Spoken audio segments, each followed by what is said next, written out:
Welcome to एके पाठशाला पिला माने ये भिडियो आम दशम श्रेणीर इतिहास और राजनीति विज्ञान बहिर इतिहास कौन ना तुम जो इतिहास राजनीति विज्ञान रही तार इतिहास द्वितीय अध्याय तृतीय पाठ जो रही 1936 मसीहा पर्यंत ओडिया आंदोलन और स्वतंत्र ओडिशा प्रदेश गठन।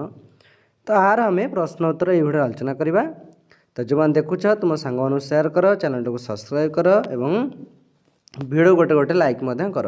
तो चलो आलोचना करवा यार समस्त प्रश्नर उत्तर 1936 मसीहा पर्यंत ओडिया आंदोलन और स्वतंत्र ओडिशा प्रदेश गठन सबू प्रश्न उत्तर आम आलोचना करवा। तो ये मुझे रखुच्छी तुम आउ सब विषय प्रश्न उत्तर सब अपलोड कर साहित्य हो तुम इंग्राजी हो आउ सब विषय क्वेश्चन आंसर प्रश्न उत्तर सब अपलोड कर तुम्हें तुम प्ले लिस्ट जाए देख। तो चलो देखिए कौन सब प्रश्न अच्छी। तो पहले आमर प्रश्नावलीर एक नंबर कही प्रत्येक प्रश्नर उत्तर प्राय 60 गोटी शब्द लिख। क ठू आरंभ करी तुम निय पर्यंत प्रश्न अच्छी एक नंबर निय पर्यंत। तो प्रथम एक नंबर समस्त प्रश्नर उत्तर आलोचना करिया तापर आम 2 नंबर को जीवा। तो एक नंबर चलो सब प्रश्न गुड़ी आलोचना करवा। तो पहले तुम एक नंबर प्रश्न क अच्छी कि 19 शताब्दी ओडिशार भौगोलिक स्थिति कौन थिला। उत्तर लिख कौन कि उत्तर देख 19 शताब्दी ओडिशा छिन्न भिन्न अवस्था थिला। उपकूलवर्ती अंचल मुख्यतः बालेश्वर कटक पुरी इंग्रेज शासनाधीन होइथिला। ओडिशार गंजाम जिला को 1759 मसीह इंग्रेज मान अधिकार कर दक्षिण में माड्रास प्रेसिडेंसी मिसाई और 1849 मसीह संबलपुर इंग्रेज मान द्वारा अधिकृत हो मध्य प्रदेश अंशविशेष होता। ओडिया भाषाभाषी अंचल मेदिनीपुर बंग प्रेसिडेंसी मिसी रही बेले सिंहभूमि थिला बिहार छोटनागपुर अधीन। एहीपरि भाव में ओडिशा खंड विखंडित हो रही ओडिया जातिर स्वाभिमान को प्रचंड आघात देइथिला। एतिक लिख एक नंबर प्रश्नर एक नंबर क प्रश्नर उत्तर। ख प्रश्न कौन अच्छी देख ओडिशार भाषा आंदोलन क्यों परिस्थिति रे आरंभ होइथिला। उत्तर लिख ओडिशा रे ओडिया भाषा को विलोप करदेवा को चक्रांत करा जायथिला। 1849 मसीह कटकर तत्कालीन कलेक्टर बंगाला भाषा को सरकारी भाषा भाव में स्वीकृत प्रदान करथिले। ओडिया एक स्वतंत्र भाषा नुहे बोली मत प्रचारित होइथिला। बंगर विशिष्ट ऐतिहासिक राजेंद्र लाल मित्र यही मत को समर्थन करथिले। विख्यात भाषाविद जॉन बेम्स ओडिशार गवर्नर गोल्डसबरी एवं बंगर जड़े प्रसिद्ध लेखक वासुदेव मुखोपाध्याय यही मत को ग्रहण करनथिले। यही विवाद विभिन्न सभा समिति चर्चित होगा सहित बहु पत्र पत्रिकार प्रकाशित होता। ओडिया भाषा प्रति अनुरक्त थिबा विद्वान माने यही मत को खंडन करथिले। उत्कल सभा संगठन एवं उत्कल दीपिका उत्कल दर्पण और संवाद वाहिका आदि खबर कागज माध्यम यही मत विरुद्ध में मंतव्य प्रकाश पाइला। एतिक लिख एक नंबर ख प्रश्नर उत्तर। तापर एक नंबर ग प्रश्न अच्छी पिला कि साहित्यिक मानकर ओडिया भाषा आंदोलन को अवदान संपर्क में आलोचना कर। उत्तर आम लिखा कि विख्यात भाषाविद जॉन बेम्स ओडिशार गवर्नर गोल्डसबरी एवं बंगर जड़े प्रसिद्ध लेखक वासुदेव मुखोपाध्याय ओडिया एक स्वतंत्र भाषा नुहे मत को ग्रहण करि नथिले। ओडिशार विभिन्न अंचल में ओडिया भाषा प्रति अनुरक्त थिबा विद्वान माने यही मत को खंडन करथिले। उत्कल सभा संगठन और उत्कल दीपिका उत्कल दर्पण संवाद वाहिका खबर कागज माध्यम यही मत विरुद्ध में मंतव्य प्रकाश पाइला। ओडिया भाषा विरोधी मंतव्य को तीव्र विरोध करथिले किए ना व्यासकवि फकीरमोहन सेनापति और कविवर राधानाथ राय। संबलपुर कोर्ट कचेरी ओडिया भाषा उच्छेद विरुद्ध में नीलमणि विद्यारत्न तांको संपादित पत्रिका संबलपुर हितैषणी में समालोचना करथिले। एइथिपाई स्वभावकवि गंगाधर मेहर तांको साधुवाद जणाइथिले। तापर घ प्रश्न पिले तुमर अछि कि संबलपुर कोर्ट कचेरी रे ओडिया भाषा उच्छेद होला परे किपरि प्रतिक्रिया सृष्टि करिथिला। उत्तर लिखिबो नीलमणि विद्यारत्न संपादन रे आत्मप्रकाश करुवा संबलपुर हितैषणी रे इंग्रेज सरकारंकर कोर्ट कचेरी ओडिया भाषा उच्छेद को तीव्र समालोचना करा जायतिला। एइथिपाई नीलमणि को स्वभाव कवि गंगाधर मेहर अभिनंदन जणाइथिले। संबलपुर रे ओडिया भाषार प्रचलन पाई धरणीधर मिश्र मदन मोहन मिश्र ब्रजमोहन पट्टनायक और बलभद्र सुपकार नेतृत्व में आंदोलनात्मक कार्यक्रम आरंभ होता। ସମ୍ବଲପୁରର ବହୁ ନେତୃସ୍ଥାନୀୟ ବ୍ୟକ୍ତି 1901 ମସିହା ଅଗଷ୍ଟ ମାସରେ ସିମଳାଠାରେ ଲର୍ଡ଼ କର୍ଜନଙ୍କୁ ସ୍ମାରକପତ୍ର ଦେଇଥିଲେ। ସେମାନଙ୍କର ଦାବିକୁ ସହୃଦୟତାର ସହ ବିଚାର କରିବା ପାଇଁ ଲର୍ଡ଼ କର୍ଜନ ଆଣ୍ଡ୍ରୁ ଫ୍ରେଜରଙ୍କୁ ପତ୍ର ଲେଖିଥିଲେ। ସମ୍ବଲପୁରବାସୀଙ୍କ ଏହି ଆନ୍ଦୋଳନକୁ ଓଡ଼ିଶାର ଅନ୍ୟ ଅଞ୍ଚଳଗୁଡ଼ିକରେ ବିଶେଷ କରି ଉପକୂଳବର୍ତ୍ତୀ ଅଞ୍ଚଳ ନାଗରିକମାନେ ସକ୍ରିୟ ସମର୍ଥନ ଦେଇଥିଲେ। ତ ପିଲେ ଏତିକି ଲେଖିବ କ'ଣ ନା ତୁମର ଘ ପ୍ରଶ୍ନର ଉତ୍ତର। ପ୍ରଶ୍ନ ପିଲେ ଅଛି କି ଲର୍ଡ଼ କର୍ଜନ ସ୍ୱତନ୍ତ୍ର ଓଡ଼ିଶା ଗଠନର ଆଭିମୁଖ୍ୟ କ'ଣ ଥିଲା ବା ଲର୍ଡ଼ କର୍ଜନଙ୍କ ସ୍ୱତନ୍ତ୍ର ଓଡ଼ିଶା ଗଠନର ଆଭିମୁଖ୍ୟ କ'ଣ ଥିଲା। ଉତ୍ତର ଲେଖିବ ମଧୁସୂଦନ ଦାସ ସିମଳା ଯାଇ ଭାରତର ବଡ଼ଲାଟ ଲର୍ଡ଼ କର୍ଜନଙ୍କ ସମ୍ମୁଖରେ ଓଡ଼ିଆ ଜାତିର ସମସ୍ୟାକୁ ଅତ୍ୟନ୍ତ ମାର୍ମିକ ଭାବରେ ଉପସ୍ଥାପିତ କରିଥିଲେ। ମଧୁବାବୁ ଲର୍ଡ଼ କର୍ଜନଙ୍କୁ ପ୍ରଭାବିତ କରି ଓଡ଼ିଶା ଗସ୍ତରେ ଆଣିଥିଲେ। ଲର୍ଡ଼ କର୍ଜନ ଓଡ଼ିଶାର କଳା ଓ ସ୍ଥାପତ୍ୟରେ ମୁଗ୍ଧ ହୋଇ ଓଡ଼ିଆ ଭାଷାଭାଷୀ ଅଞ୍ଚଳମାନଙ୍କର ଏକତ୍ରୀକରଣ ଆବଶ୍ୟକତାକୁ ହୃଦୟଙ୍ଗମ କରିଥିଲେ। 1904 ମସିହା ଜାନୁଆରୀ 5 ତାରିଖରେ ଲର୍ଡ଼ କର୍ଜନ ମାନ୍ଦ୍ରାଜ ଗଭର୍ଣ୍ଣରଙ୍କୁ ଓଡ଼ିଶା ସହିତ ଦକ୍ଷିଣରେ ଥିବା ଓଡ଼ିଆ ଭାଷାଭାଷୀ ଅଞ୍ଚଳକୁ ମିଶାଇବା ପାଇଁ ଏକ ପତ୍ର ଲେଖିଥିଲେ। ଲର୍ଡ଼ କର୍ଜନ ମଧ୍ୟ ଲର୍ଡ଼ ସଭାରେ ବିହାର ଓଡ଼ିଶା ପ୍ରଦେଶ ଗଠନକୁ ବିରୋଧ କରିଥିଲେ ଏବଂ ସମାଲୋଚନା କରି କହିଥିଲେ ଯେ ବିହାର ଓଡ଼ିଶା ପ୍ରଦେଶ ଇଂରେଜ ସରକାରଙ୍କ ଏକ ଗୁରୁତର ତ୍ରୁଟି ଏବଂ ଏହା ସ୍ଥାୟୀ ହୋଇ ରହିପାରିବ ନାହିଁ। ଏତିକି ଲେଖିବା ପ୍ରଶ୍ନର ଉତ୍ତର।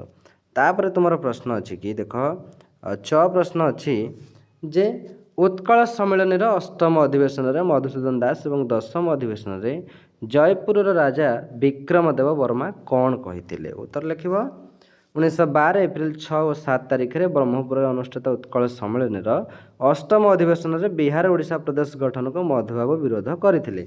ସେ କହିଥିଲେ ବ୍ରିଟିଶ ଶାସନ ଅଧୀନରେ ଏପରି କୌଣସି ଜାତି ନାହିଁ ଯେଉଁମାନଙ୍କ ପ୍ରତି ଓଡ଼ିଶାର ଲୋକମାନଙ୍କ ଠାରୁ ଅଧିକ ଅନ୍ୟାୟ ଓ ନିର୍ଦ୍ଦୟ ବ୍ୟବହାର ପ୍ରଦର୍ଶନ କରାଯାଇଛି ଯଦିଓ ସେମାନେ ନିର୍ଦ୍ଦୋଷ।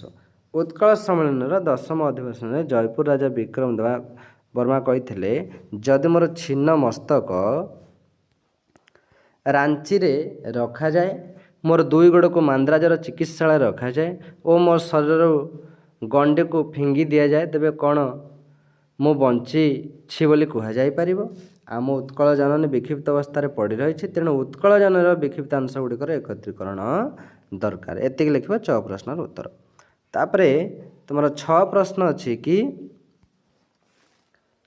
ସିହ୍ନା ପ୍ରସ୍ତାବ ସମ୍ପର୍କରେ ଏକ ସଂକ୍ଷିପ୍ତ ଟିପ୍ପଣୀ ଲେଖ। ଉତ୍ତର ଲେଖିବ 1919ରେ ଉତ୍କଳ ସମ୍ମିଳନୀର ପୁରୀ ଅଧିବେଶନରେ ବିହାର ପ୍ରତିନିଧି ସଚ୍ଚିଦାନନ୍ଦ ସିହ୍ନା ଏବଂ କନିକା ରାଜା ରାଜେନ୍ଦ୍ର ନାରାୟଣ ଭଞ୍ଜଦେଓଙ୍କୁ କେନ୍ଦ୍ରରେ ସମ୍ରାଟଙ୍କ ବିଧାୟକ ପରିଷଦରେ ଓଡ଼ିଶା ପ୍ରଦେଶ ଗଠନ ଦାବି ଉତ୍ଥାପନ କରିବା ନିମନ୍ତେ ଅନୁରୋଧ କରାଯାଇଥିଲା। 1920 ଫେବୃଆରୀ 20ରେ ପରିଷଦରେ ସିହ୍ନା ପ୍ରସ୍ତାବ ଦେଇଥିଲେ ଯେ ବଙ୍ଗ, ମାନ୍ଦ୍ରାଜ ଓ କେନ୍ଦ୍ରୀୟ ପ୍ରଦେଶରେ ଥିବା ଓଡ଼ିଆ ଭାଷାଭାଷୀ ଅଞ୍ଚଳଗୁଡ଼ିକୁ ବିହାର ଓଡ଼ିଶା ପ୍ରଦେଶର ଓଡ଼ିଶା ଡିଭିଜନରେ ମିଶାଇ ଦିଆଯାଉ। ଏଇଥିପାଇଁ ଏକ ଯୋଜନା ପ୍ରସ୍ତୁତ କରିବା ନିମିତ୍ତ ସରକାରୀ ଓ ବେସରକାରୀ ସଦସ୍ୟମାନଙ୍କର ଏକ ମିଳିତ କମିଟି ନିଯୁକ୍ତି କରାଯିବା ଆବଶ୍ୟକ। ରାଜେନ୍ଦ୍ର ନାରାୟଣ ଭଞ୍ଜଦେଓ ଏହି ପ୍ରସ୍ତାବକୁ ଦୃଢ଼ ଭାବରେ ସମର୍ଥନ କରିଥିଲେ। ସିହ୍ନାଙ୍କ ପ୍ରସ୍ତାବ ଉପରେ ଭାରତ ସରକାର ସମ୍ପୃକ୍ତ ପ୍ରାଦେଶିକ ସରକାରଙ୍କର ମତ ଚାହିଁଥିଲେ, କିନ୍ତୁ ବଙ୍ଗ, ମାନ୍ଦ୍ରାଜ ଓ କେନ୍ଦ୍ରୀୟ ପ୍ରଦେଶ ସରକାର ଏହି ପ୍ରସ୍ତାବରେ ରାଜି ହୋଇ ନଥିଲେ। ବିହାର ଓଡ଼ିଶା ସରକାର ଓଡ଼ିଶାକୁ ଏକ ଉପପ୍ରଦେଶ ପାହ୍ୟା ଦେବା ପାଇଁ ପ୍ରସ୍ତାବ ଦେଇଥିଲେ। ତାପରେ ପିଲେ ତୁମ ପ୍ରଶ୍ନ ଅଛି ଫିଲିପ ଡଫ୍ କମିଟି କେବେ, କାହିଁକି ଓ କିପରି ଗଠିତ ହୋଇଥିଲା। ଉତ୍ତର ଲେଖିବ ଦୀର୍ଘ ଦିନ ଧରି ଗଞ୍ଜାମର ଓଡ଼ିଶା ସହିତ ମିଶ୍ରଣ ଦାବି କରିଆସୁଥିଲେ ସୁଦ୍ଧା ମାନ୍ଦ୍ରାଜ ସରକାରଙ୍କ ମନୋବୃତ୍ତିରେ କୌଣସି ପରିବର୍ତ୍ତନ ହୋଇନଥିଲା। ଓଡ଼ିଶାବାସୀଙ୍କ ବାରମ୍ବାର ଦାବି ଫଳରେ ଇଂରେଜ ସରକାର 1924 ମସିହା ଶେଷରେ ଏକ 2 ଜଣିଆ କମିଟି ନିଯୁକ୍ତି କଲେ।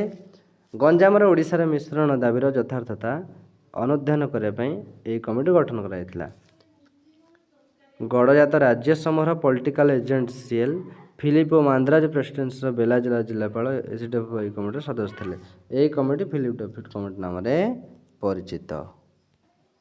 ତ ପିଲେ ପ୍ରଶ୍ନ ଅଛି ପ୍ରଥମ ଗୋଲଟେବୁଲ ବୈଠକରେ ଭାଗ ନେବାକୁ ଯାଇଥିବା ସମୟରେ ଇଂଲଣ୍ଡରେ କୃଷ୍ଣଚନ୍ଦ୍ର ଗଜପତିଙ୍କ କାର୍ଯ୍ୟାବଳୀ କ'ଣ ଥିଲା। ଉତ୍ତର ଲେଖିବ ପ୍ରଥମ ଗୋଲଟେବୁଲ ବୈଠକରେ ବିହାର ଓଡ଼ିଶା ସରକାରଙ୍କ ଦ୍ୱାରା ମନୋନୀତ ହୋଇ ଓଡ଼ିଆମାନଙ୍କର ପ୍ରତିନିଧି ରୂପେ ପାରଳାଖେମୁଣ୍ଡି ମହାରାଜା କୃଷ୍ଣଚନ୍ଦ୍ର ଗଜପତି ଯୋଗ ଦେଇଥିଲେ। ଇଂଲଣ୍ଡରେ ଗୋଲଟେବୁଲ ବୈଠକରେ ଓ ଏହା ବାହାରେ ସେ ଦୃଢ଼ ଭାବରେ ଓଡ଼ିଆମାନଙ୍କ ସ୍ୱତନ୍ତ୍ର ପ୍ରଦେଶ ଗଠନ ଦାବି ଉପସ୍ଥାପିତ କରିଥିଲେ। ଏ ସଂକ୍ରାନ୍ତରେ ସେ ଓଡ଼ିଆମାନଙ୍କ ଦାବି ଓ ଯୁକ୍ତି ନାମକ ଏକ ପୁସ୍ତିକା ବୈଠକର ପ୍ରତିନିଧିମାନଙ୍କୁ ବିତରଣ କରିଥିଲେ। ଏହା ବ୍ୟତୀତ ଲଣ୍ଡନ ଠାରେ କୃଷ୍ଣଚନ୍ଦ୍ର ଇଂଲଣ୍ଡର ଭାରତ ସଚିବ ସାମୁଏଲ ହୋରଙ୍କୁ ସାକ୍ଷାତ କରି ଓଡ଼ିଆମାନଙ୍କର ଦାବି ସମ୍ପର୍କରେ ଅବଗତ କରାଇଥିଲେ।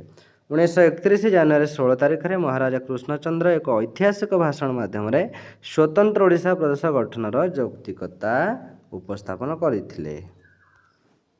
ତ ଏତିକି ପିଲେ ଲେଖିବ ତୁମର ଝ ପ୍ରଶ୍ନର ଉତ୍ତର, 1 ନମ୍ବର ଝ ପ୍ରଶ୍ନର ଉତ୍ତର। ନିୟ ପ୍ରଶ୍ନ ଅଛି କି ଓଡନେଲ କମିଟି କାହିଁକି ଓ କିପରି ଗଠିତ ହୋଇଥିଲା ଏବଂ ଓଡ଼ିଆମାନେ କାହିଁକି ଏହାର ନିଷ୍ପତ୍ତିରେ ସନ୍ତୁଷ୍ଟ ହୋଇନଥିଲେ। ଉତ୍ତର ଲେଖିବ କ'ଣ କି ପିଲେ, 1931 ମସିହା ସେପ୍ଟେମ୍ବର 13ରେ ଭାରତ ସରକାର 3 ସଦସ୍ୟ ବିଶିଷ୍ଟ ଏକ ସୀମା ନିର୍ଦ୍ଧାରଣ କମିଟି ଗଠନ କରିଥିଲେ। ଏହି କମିଟିର ଅଧ୍ୟକ୍ଷ ଥିଲେ ସାମୁଏଲ ଓଡନେଲ ଓ ଅନ୍ୟ 2 ଜଣ ସଭ୍ୟ ଥିଲେ ବମ୍ବେର H.M. ମେହେଟ୍ଟା ଓ ଆସାମର T.R. ଫୁକନ।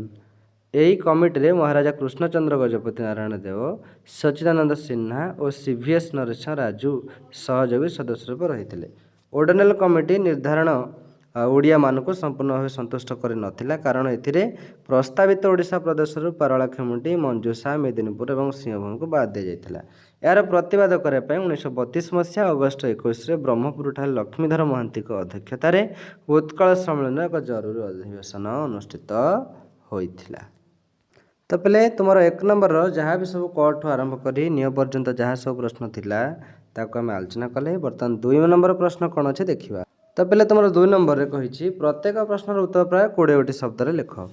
କ ଠୁ ଆରମ୍ଭ କରି 2 ନମ୍ବର କେଉଁଠି ନା ତୁମର କ ଠୁ ଆରମ୍ଭ କରି ନିୟ ଟ ଠ ଡ ଢ ପର୍ଯ୍ୟନ୍ତ ଅଛି।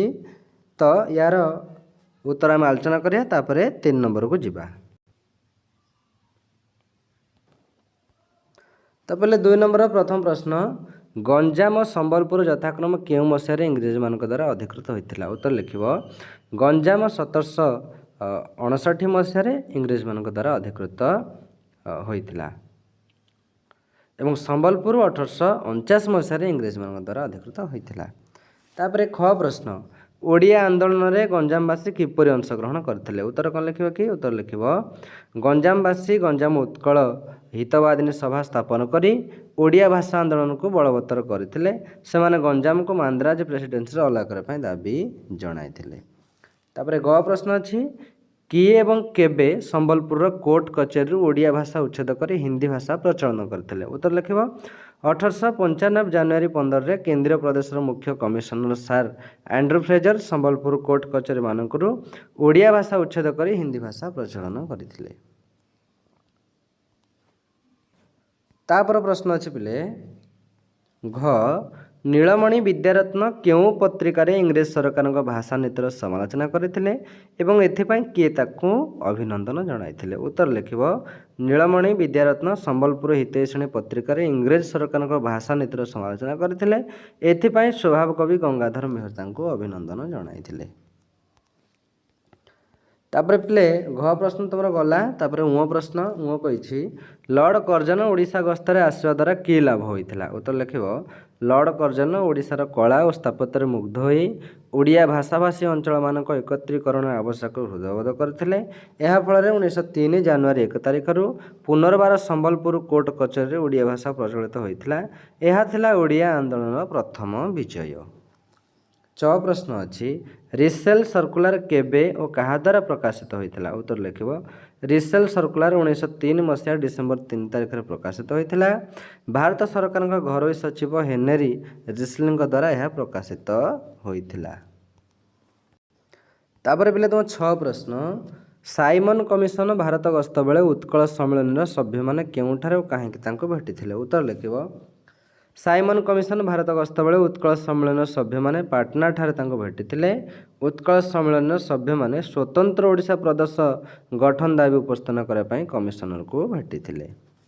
ଜ ପ୍ରଶ୍ନ, ଅଟଲି ସବ୍ କମିଟିରେ ଓଡ଼ିଆ ସଦସ୍ୟ କେଉଁମାନେ ଥିଲେ। ଉତ୍ତର ଲେଖିବ ଅଟଲି ସବ୍ କମିଟିରେ ଓଡ଼ିଆ ସଦସ୍ୟ ରାଜେନ୍ଦ୍ର ନାରାୟଣ ଭଞ୍ଜଦେଓ ଓ ଲକ୍ଷ୍ମୀଧର ମହାନ୍ତି ଥିଲେ। ଝ ପ୍ରଶ୍ନ, ଅଟଲି ସବ୍ କମିଟିରେ କେଉଁ ଅଞ୍ଚଳକୁ ନେଇ ଓଡ଼ିଶା ପ୍ରଦେଶ ଗଠନ ପାଇଁ ସୁପାରିଶ କରିଥିଲା। ଉତ୍ତର ଲେଖିବ Attlee sub committee Odisha division, Angul, ବଙ୍ଗର ମେଦିନୀପୁର, ମାନ୍ଦ୍ରାଜ ପ୍ରେସିଡେନ୍ସିର ଗଞ୍ଜାମ ଅଞ୍ଚଳ ଓ କେନ୍ଦ୍ରୀୟ ପ୍ରଦେଶର ଖଡ଼ିଆଳ ଅଞ୍ଚଳକୁ ଏକତ୍ର କରି ଏକ ସ୍ୱତନ୍ତ୍ର ଓଡ଼ିଶା ପ୍ରଦେଶ ଗଠନ ପାଇଁ ସୁପାରିଶ କରିଥିଲା। ନିୟ ପ୍ରଶ୍ନ, केबे और केउठारे स्वतंत्र ओडिशा प्रदेश गठन संपर्क में महात्मा गांधी को अवगत करा उत्तर लिख 1931 मार्च 29 कराची ठारे अनुष्ठित जातीय कांग्रेस अधिवेशन में ओडिशार प्रतिनिधि माने स्वतंत्र ओडिशा गठन दाबी संपर्क में महात्मा गांधी को अवगत कराइथिले। तापर ट प्रश्न ओडेनल कमिटी प्रस्तावर प्रतिवाद करने केबे एवं केउठारे उत्कल सम्मेलन जरूरी अधिवेशन होता। उत्तर लिख ओडेनल कमिटी प्रस्तावर प्रतिवाद करने 1932 मसीहा अगस्ट 21 ब्रह्मपुर ठारे लक्ष्मीधर महांती अध्यक्षतार उत्कल सम्मेलन में एक जरूरी अधिवेशन अनुष्ठित होता। ठ प्रश्न स्वतंत्र ओडिशा प्रदेश गठन संपर्क में श्वेतपत्र केवे प्रकाश पाई एवं प्रस्तावित ओडिशार क्षेत्रफल केते थिला। उत्तर लिख 1933 मार्च 17 तारिख में स्वतंत्र ओडिशा प्रदेश गठन संपर्क में इंग्रेज सरकार एक श्वेतपत्र प्रकाश पाई एथिरे प्रस्तावित ओडिशार 33,000 वर्ग माइल ह्रास कर 21,545 वर्ग माइल रखा जाइथिला। तापर पिले ड प्रश्न अच्छे श्वेतपत्र रे प्रस्तावित ओडिशार केउं अंचल गुड़िक बाद दि जाइथिला। उत्तर लिख श्वेतपत्र रे प्रस्तावित ओडिशार जयपुर और पारଳାଖେମୁଣ୍ଡ को बाद दि जाइथिला। ढ प्रश्न भारत शासन आईन 1935 केउं धारा रे ओडिशा को एक पृथक प्रदेश भाव स्वीकृति दिगला एवं केबे भारत शासन ओडिशा गठन निर्देश 1936 घोषित है। उत्तर लिख भारत शासन आईन 1935 299 धारा रे ओडिशा को एक पृथक प्रदेश भाव स्वीकृति दिगला। 1936 मार्च 3 तारिख में भारत शासन ओडिशा गठन निर्देश 1936 इंग्रेज सम्राटों द्वारा घोषित है। तापर ए पे तुम 3 नंबर प्रश्न कही प्रत्येक प्रश्नर उत्तर गोटे वाक्य लिख गोटे वाक्य लेखापी कही तुम क ठू आरंभ कर ढ जाए प्रश्न अच्छी 3 नंबर आलोचना करवा 4 नंबर को जीवा। तो पिले तुम 3 नंबर प्रथम क प्रश्न अच्छी बंग प्रेसिडेन्सी सहित क्यों ओडिया भाषाभाषी अंचल मिशी रही। उत्तर लिख बंग प्रेसिडेन्सी सहित मेदिनीपुर ओडिया भाषाभाषी अंचल मिशी रही। ख प्रश्न ओडिशार क्यों गवर्नर ओडिया भाषार स्वतंत्र विरोध मंतव्य को विरोध करते। उत्तर लिख ओडिशार गवर्नर गोल्ड्सबरी ओडिया भाषार स्वतंत्र विरोधी मंतव्य को विरोध करते। ग प्रश्न पिले तुम अच्छी 1888 ओडिशा गस्तर आसता बंगर गवर्नर किए थे। उत्तर लिख 1888 ओडिशा गस्तर आसता बंगर गवर्नर सार एस.सी. बिली थिले। घ सार आंड्रू फ्रेजर किए थे। उत्तर लिख सार आंड्रू फ्रेजर केंद्रीय प्रदेश मुख्य कमिशनर थे। उ प्रश्न संबलपुर कोर्ट कचेरी ओडिया भाषा केबेठार पुनः प्रचलित होता। उत्तर लिख संबलपुर कोर्ट कचेरी ओडिया भाषा 1903 जानुआरी 1 तारिख पुनः प्रचलित होता। च प्रश्न लॉर्ड आम्फ्रिथिल किए थे। उत्तर लिख लॉर्ड आम्फ्रिथिल मांद्राज प्रेसिडेंसी गवर्नर थे। छ प्रश्न बिहार ओडिशा प्रदेश केबे गठन करा जायतिला। उत्तर लिख बिहार ओडिशा प्रदेश 1912 मसीहा अगस्ट 1 तारिख में गठन करा जायतिला। तापरे ज प्रश्न अच्छी पिले तुम देख ज प्रश्न ये कहुई कि बंग मांद्राज और केंद्रीय प्रदेश सरकार सिन्हा प्रस्ताव अग्राह्य कराया बिहार ओडिशा सरकार ओडिशा कौन प्रस्ताव देते। उत्तर लिख बंग मांद्राज और केंद्रीय प्रदेश सरकार सिन्हा प्रस्ताव आग्राह्य कराया बिहार ओडिशा सरकार ओडिशा एक उपपाह्या प्रदेश देवाई प्रस्ताव देते। झ प्रश्न पिले तुम अच्छी केंद्रीय विधायक परिषद क्यों सदस्य अटल सब कमिटर सदस्य थे। उत्तर लिख केंद्रीय विधायक परिषद डॉक्टर सुरधी अटली समकटर सब कमिटर सदस्य थे। निय प्रश्न ओर्डिनल कमिटी केवे नियुक्त होता। उत्तर लिख ओर्डिनल कमिटी 1931 मसीहा सेप्टेम्बर 13 तारिख में नियुक्त होता। ट प्रश्न पारଳାଖେମୁଣ୍ଡର केଉଁ अनुष्ठान पारଳାଖେମୁଣ୍ଡ को ओडिशा रे मिसाई ओर्डिनल कमिटी निकट दाबी करथिले। उत्तर लिख पारଳାଖେମୁଣ୍ଡର उत्कल हितैषी श्रेणी समाज पारଳାଖେମୁଣ୍ଡ को ओडिशा रे मिसाई ओर्डिनल कमिटी निकट दाबी करथिले। तापरे ठ प्रश्न तृतीय गोलटेबल बैठक पर किए पृथक ओडिशा प्रदेश गठन घोषणा करथिले। उत्तर लिख तृतीय गोलटेबल बैठक पर भारत सचिव सामुएल होर पृथक ओडिशा गठन प्रदेश गठन घोषणा करथिले। तापर पिले तुमर ड प्रश्न अच्छी मिलित संसदीय कमिटी प्रस्ताव में ओडिशार क्षेत्रफल केते वर्ग माइल को वृद्धि करा जायतिला। उत्तर लिख मिलित संसदीय कमिटी प्रस्ताव में ओडिशार क्षेत्रफल 32,695 वर्ग माइल को वृद्धि करा जायतिला। तापर ढ प्रश्न स्वतंत्र ओडिशा प्रदेश केबे सृष्टि है उत्तर लिख स्वतंत्र ओडिशा प्रदेश 1936 मसीहा एप्रिल 1 तारिख में सृष्टि है। तो पहले 3 नंबर समस्त प्रश्न उत्तर आम आलोचना कले तुम 1 नंबर 2 नंबर 3 नंबर सरीगला सरीगला 4 नंबरटा केवल रहा। तो 4 नंबर चलो आलोचना करवा कौन प्रथम प्रश्न अच्छी प्रथम अच्छी प्रत्येक प्रश्न दी जाता 4 गोटे विकल्प मध्य ठीक उत्तरटे बाछी तार क्रमिक नंबर सहित लिख।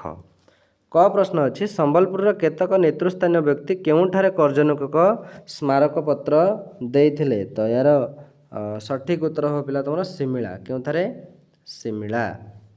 ख प्रश्न केउ अंचलटी केंद्रीय प्रदेश अंतर्भुक्त नथिला। तो यार सठिक उत्तर पिला हम कौन ना बणाई कोटा बणाई।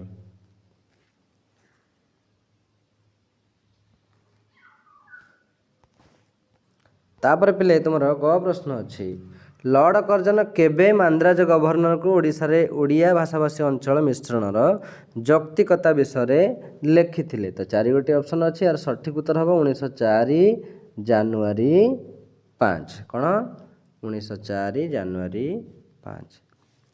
घ प्रश्न काहा नेतृत्व में उत्कल सम्मेलन 7 जणिया कमिटी द्वारा मॉन्टेगु चेम्सफोर्ड को दाबीपत्र दि जाइथिला। तो 4 गोटी ऑप्शन अच्छी यार सठिक उत्तर हम कौन ना कौन बोले मधुसूदन दास। तो पिले जदि वीडियो भल लगुच चैनल को सब्सक्राइब कर शेयर कर तुम सांगसाथी मानक एवं तुम आउ सब विषय साहित्य हो भूगोल हो अर्थनीति आउ सब विषय इंग्राजी तार मध्य प्रश्न उत्तर आम सब अपलोड करुँ आलोचना करी तुम्हें जाई प्ले लिस्ट सब अच्छी देखी पार तार किसी लिंक मुझे वीडियो डिस्क्रिप्शन देदेवी तुम्हें जापर वीडियो जाए देखिपार। तो मो प्रश्न किए मांद्राज विधान परिषद सदस्य थे 4 गोटी ऑप्शन रही। तो यार सठिक उत्तर हम शशिभूषण रथ। च प्रश्न फिलिप डफ कमिटी केबे नियुक्त होइथिला। तो यार सठिक उत्तर हो पिले तुम कौन ना 1924।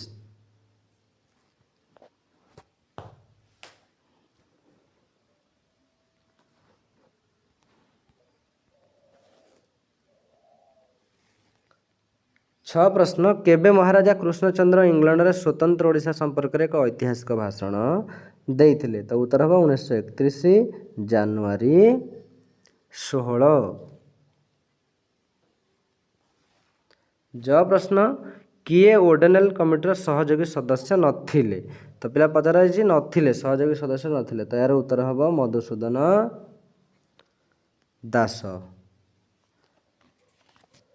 तो पहले जहाँ भी सब तुम प्रश्न थिला समस्त प्रश्न उत्तर आम गोटे गोटे कर आलोचना कले आशा कर भल लगी जब भल लगी चैनल को सब्सक्राइब कर शेयर कर सांग एवं लाइक बटन देखा कर एवं तुम सबू विषय प्रश्न उत्तर आम सब अपलोड करूँ जाए देख संस्कृति इतिहास राजनीति विज्ञान भूगोल अर्थनीति तुम जनरल साइंस एवं जहाँ सब अच्छे फिजिकल साइंस तुम एवं कौन लाइफ साइंस सब विषय प्रश्न तो सब अपलोड करा तुम्हें जाए देख।